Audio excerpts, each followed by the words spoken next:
ആലുവയിൽ കോൺക്രീറ്റിംഗിനിടെ കെട്ടിടം തകർന്നു വീണ് 4 പേർക്ക് പരിക്ക്.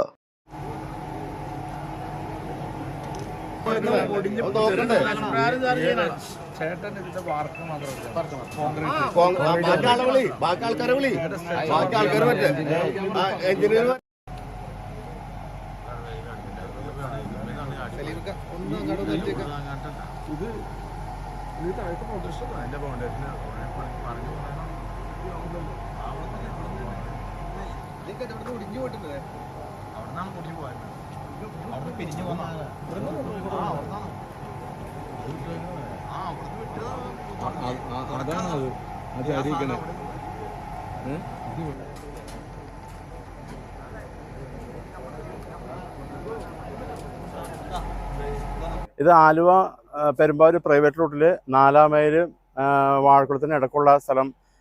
അവിടെ വെച്ചിട്ടാണ് പ്രിൻസ് പോളിമേഴ്സ് എന്ന് പറയുന്ന കമ്പനിയിൽ പുതിയൊരു വാർക്ക നടന്നുകൊണ്ടിരിക്കുകയായിരുന്നു. അപ്പോൾ നടന്നുകൊണ്ടിരിക്കുന്നതിൻ്റെ ഇടയ്ക്ക് ഇതിൻ്റെ ബീം മറിഞ്ഞ് വീണ് തൊഴിലാളികൾ അതിൻ്റെ അടിയിൽ പെട്ടുപോയി. 10 പേരുണ്ടായിരുന്നു ഇതിൻ്റെ വർക്കേഴ്സ്. 3 പേര് റെഡിമിക്സിൻ്റെയും ബാക്കി 6 പേര് കോൺട്രാക്ടറുടെ പണിക്കാരാണ് ഇവിടെ ഉണ്ടായിരുന്നത്. എല്ലാവരും പുറത്തെടുത്ത് 4 പേർക്ക് പരിക്കുണ്ട്. ചെറിയ പരിക്കുകളുണ്ട്. അവരെ ഹോസ്പിറ്റലിൽ എത്തിച്ചിട്ടുണ്ട്. ബാക്കി 6 പേര് ഇപ്പം നിലവിലുണ്ട്. ഇതാണിപ്പോൾ നിലവിൽ സംഭവിച്ചതാണ്. അപ്പോൾ തന്നെ ഫയർഫോഴ്സും പിന്നെ ആംബുലൻസും കാര്യങ്ങളൊക്കെ വന്ന് പെട്ടെന്ന് ഹോസ്പിറ്റലിൽ എത്തിച്ച് നാട്ടുകാരെല്ലാവരും കൂടി എല്ലാ രക്ഷാപ്രവർത്തനവും നടത്തി രക്ഷപ്പെടുത്തിയിട്ടുണ്ട്. ഇത് കാര്യമായ പരിക്കില്ല, എന്നാലും മുഖത്തിനൊക്കെ ചെറിയ പരിക്കുകൾ സംഭവിച്ചാണ് ഇതാണുള്ളത്. ഇവര് വാർക്കയുടെ മുകളിൽ നിന്ന് ഇടിഞ്ഞ് ചാടുന്ന സമയത്ത് ഭാഗികമായിട്ടൊക്കെ അടിയിൽ പോയത്, പൂർണ്ണമായിട്ടും പോയില്ല, ഭാഗികമായിട്ടാണ് പോയത്. അതുകൊണ്ട് നമുക്ക് രക്ഷാപ്രവർത്തനം നടത്താൻ എളുപ്പമുണ്ടായിരുന്നു. 2 മലയാളീസ് ഉണ്ട്. അതിനകത്ത് ഒരാൾക്ക് പരിക്ക് പറ്റിയിട്ടുണ്ട്, ഹോസ്പിറ്റലാണ്. ബാക്കി ഒരാൾ ഇവിടെ ഉണ്ട്. ഗുരുതര പരിക്കല്ല എന്നുള്ളതാണ് ഇപ്പോൾ റിപ്പോർട്ട് കിട്ടിയേക്കണത്. അതാ 10 പേരാണ് ഇതിനകത്ത് ഉണ്ടായിരുന്നത്, വർക്കേഴ്സായിട്ടുണ്ടായിരുന്നത്. എന്താ അപ്പം തന്നെ നടന്നു, സഡൻലി നടന്നു എല്ലാം. അപ്പം തന്നെ ആംബുലൻസ് വരെയും ഉടനെ തന്നെ ഹോസ്പിറ്റലിൽ എത്തിക്കുകയൊക്കെ ചെയ്തു.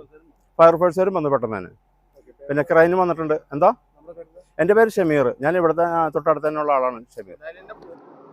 ആലുവ 4-ാം മൈലിലെ എടത്തല മിനി വ്യവസായ മേഖലയിലെ ഐസ്ക്രീം കമ്പനിയോട് ചേർന്നുള്ള നിർമ്മാണ പ്രവർത്തനങ്ങൾക്കിടെയാണ് അപകടമുണ്ടായത്. മലയാളികളും അന്തർ സംസ്ഥാനക്കാരുമായ 10 പേരാണ് ഈ സമയം ഇവിടെ തൊഴിലാളികളായി ഉണ്ടായിരുന്നത്. ഇതിൽ 4 പേർക്ക് പരിക്കേറ്റു. ഞായറാഴ്ച രാത്രി 8:30-യോടെയാണ് അപകടം നടന്നത്. 5000 ചതുരശ്ര അടിയിൽ കോൺക്രീറ്റ് മിശ്രിതം ഉപയോഗിച്ച് വാർപ്പ് നടക്കുകയായിരുന്നു. ഇതിനിടയിലാണ് ഈ ഭാഗം ഇടിഞ്ഞു വീണത്. അപകടത്തെ തുടർന്ന് ഓടിയെത്തിയ നാട്ടുകാരും മറ്റ് തൊഴിലാളികളും ചേർന്ന് കോൺക്രീറ്റിന് ഇടയിൽപ്പെട്ട എല്ലാവരെയും പുറത്തെടുത്തു. എടത്തല പോലീസ്, അഗ്നിരക്ഷാസേന എന്നിവരും രക്ഷാപ്രവർത്തനത്തിന് നേതൃത്വം നൽകി. പരിക്കേറ്റവരെ ഉടനെ സമീപത്തെ സ്വകാര്യ ആശുപത്രിയിൽ പ്രവേശിപ്പിച്ചു. അൻവർ സാദത്ത് MLA സംഭവസ്ഥലം സന്ദർശിച്ചു. കോൺക്രീറ്റിങ്ങിനായി ഒരുക്കിയ ചട്ടക്കൂടിൻ്റെ ബലക്കുറവാണ് അപകടത്തിന് കാരണമായതെന്നാണ് സംശയം. വിശദ പരിശോധന നടത്തിയാലേ കൃത്യമായ കാരണം കണ്ടെത്താനാകൂ. News desk, Aluva.